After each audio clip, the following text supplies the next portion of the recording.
So according to The Athletic, the Mavericks will officially try the two-timeline approach with Cooper Flagg. You know, win now and win later. Amazing. Why wouldn't you do two timelines? Oh, that's right. Because it's almost impossible to do one timeline. I mean, we just saw the Nuggets, Cavaliers, and Celtics lose trying one timeline. Kind of difficult. But the Mavericks are like, well, we've got the talent and the leadership to do both. Really? Well, what's the plan exactly? I mean, maybe I'm being too harsh. Has a two timeline approach ever actually worked?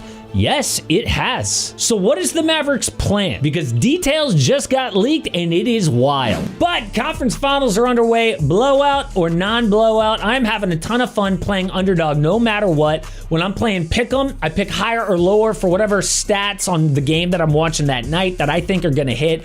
And I can win a little money or a lot when I play one of their original games, ladders or streaks. Like on ladders, for example, you build your team and the better that team does, the more you win, up to 100x. So let me give you my best two picks for tonight. First up, Alex Caruso, under on his rebounds, and then Naz Reid, over on his rebounds. And best of luck if you're tailing those picks. Check out this map to see if underdog's available where you live. I live in Texas. That's highlighted. So is California. So is Florida with their game champions. Please, if it's your first time signing up, nothing helps out the channel more than using code AMHOOPS. Plus, you get up to $1,000 in bonus cash and a special free pick.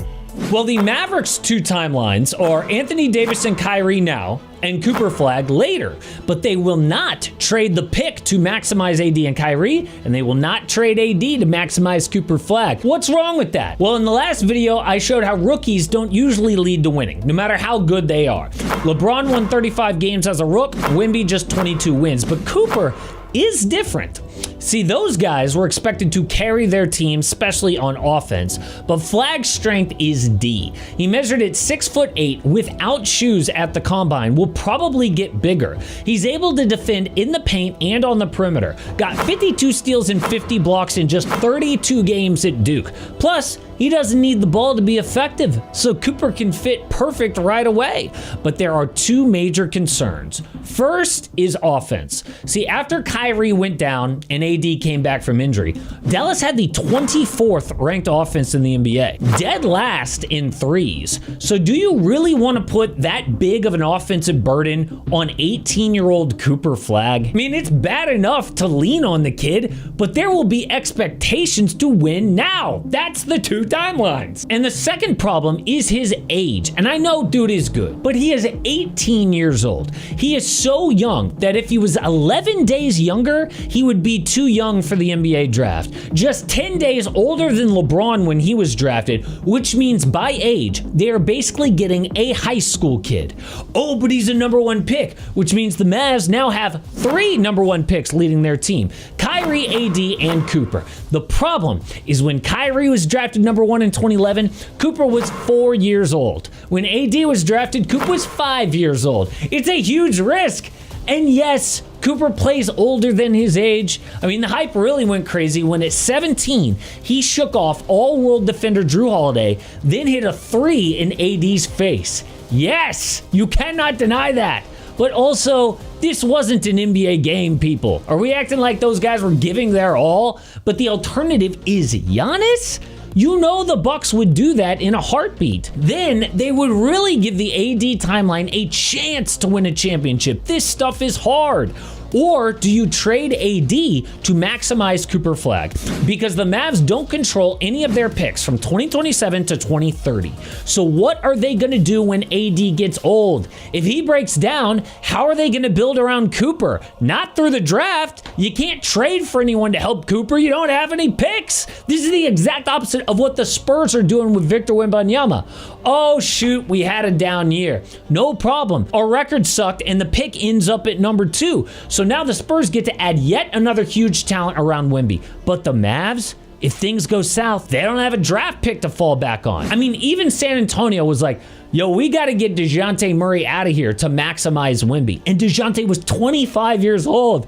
Dayton Davis is 32. What are they doing? But at least they've got the Luka trade as a backup. Remember, they got Anthony Davis, Max Christie, Austin Reeves, the Lakers 2029 and 31 first, plus swaps in 26, 28, and 29. Oh, wait. No, they didn't. They got a terrible package with nothing to fall back on when AD gets old. I guarantee in a few years, when it's just Cooper on the Mavs, people will be saying two things. One, why did we trade AD when he actually had value to build around Cooper? Or they will say, why didn't we get more for Luka? Either way, both timelines could be screwed.